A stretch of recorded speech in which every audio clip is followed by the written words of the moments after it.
What's up, gang? Evil here to talk about the newest thing I've picked up in the shop, and that is the Team Associated RC28. I was intrigued when I saw these retail for around $50.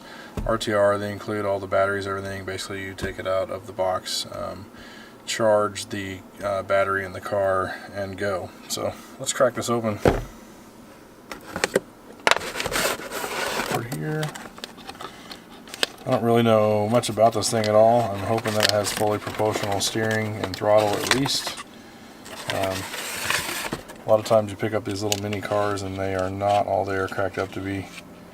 You get spoiled with hobby grade stuff. And sometimes when you pick up these little budget options, you're gravely disappointed. So it looks like it's got some little friction shocks on the back, which is kind of cool. A solid axle, which obviously the real RC10 is not, and it looks like it's just got kind of a spring-loaded front suspension. Looks like it just pops off, no body clips or anything. I think they did on the body here. I know that this is a Tamiya camel yellow, which is pretty much the closest you can. Pretty much accept it as close as you can get to the factory or to the yellow that they're using. It's pretty darn close. You can see this a little bit more yellow. I don't know how that's going to come out on video. Even the stickers and the logos, and except this says 28 as opposed to the RC10, since it's the RC28 Reedy Modifieds. Pretty cool. I'm digging that. Lexan, it looks like. It's not cheap PVC or anything. Let's look at the car. Got a little bit of a trailing arm set up. Looks like a charging jack there.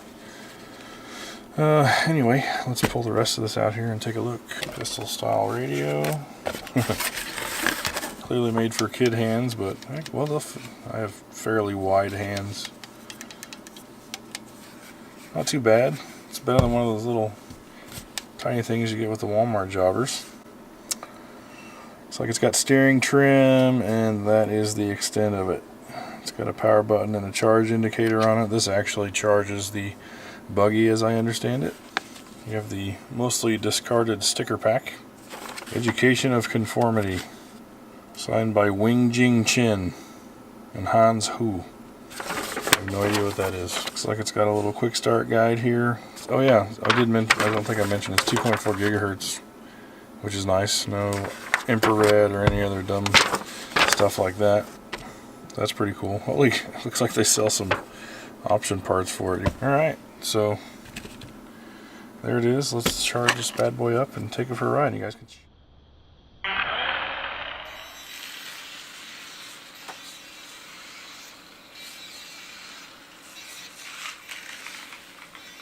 Tell you what, looks pretty good on the carpet though.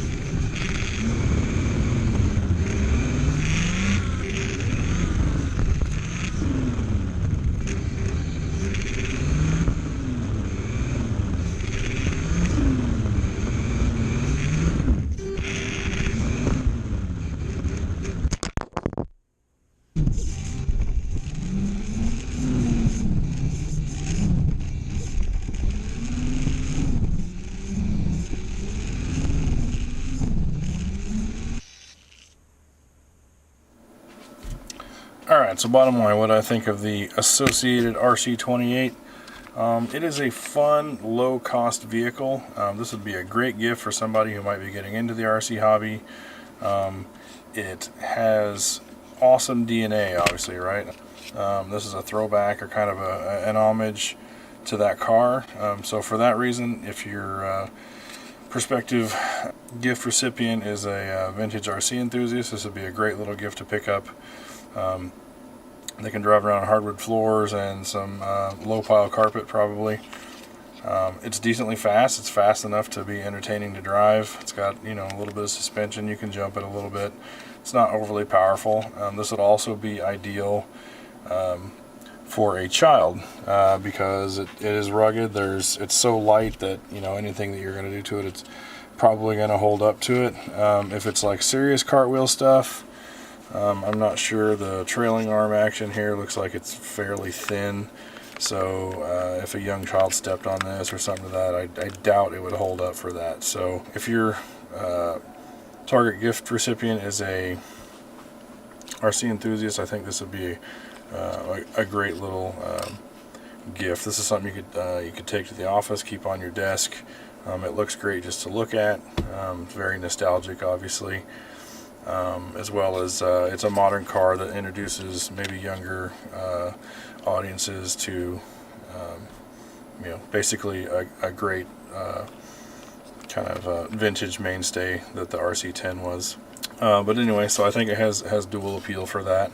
The price point, $50, is pretty cheap. You can't take a battery out of it, so you have to recharge it. But I drove it for a good 10 minutes and I didn't see any hint of it fading or anything, so I think you get plenty of playtime out of it, which is pretty cool. The bad side is if the battery goes out, I don't know if it's replaceable. I'm sure an experienced hobbyist could replace the battery in this if they so wished. But at $50, it's a great value. It's a lot better than your typical, you know, just retail store RC car because it does have proportional throttle. It has proportional steering.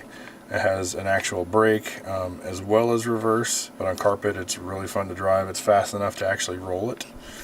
And it looks great and it drives great and it's cheap.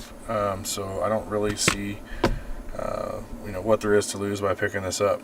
For me, I love it just because of the way it looks and it's fun to drive. So in my opinion, this is a 2 thumbs up buy.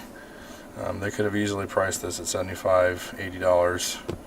To try and cash in on the nostalgia value of this, but this is also obviously available in a stadium truck version in a Mark Pavidis paint job. It also looks great. I was never a stadium truck guy, so the gold pan RC10 chassis was the obvious choice. So I really like it. I think it's pretty neat. It's a good value. It's got a Lexan body. It should be fairly rugged, and it's all you need to get going. You charge it straight from the transmitter. It takes 4 AA batteries, so real entry-level, user-friendly. So yeah, that's it.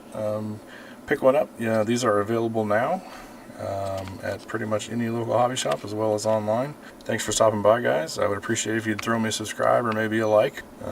Anyway, really appreciate it. Catch you guys later.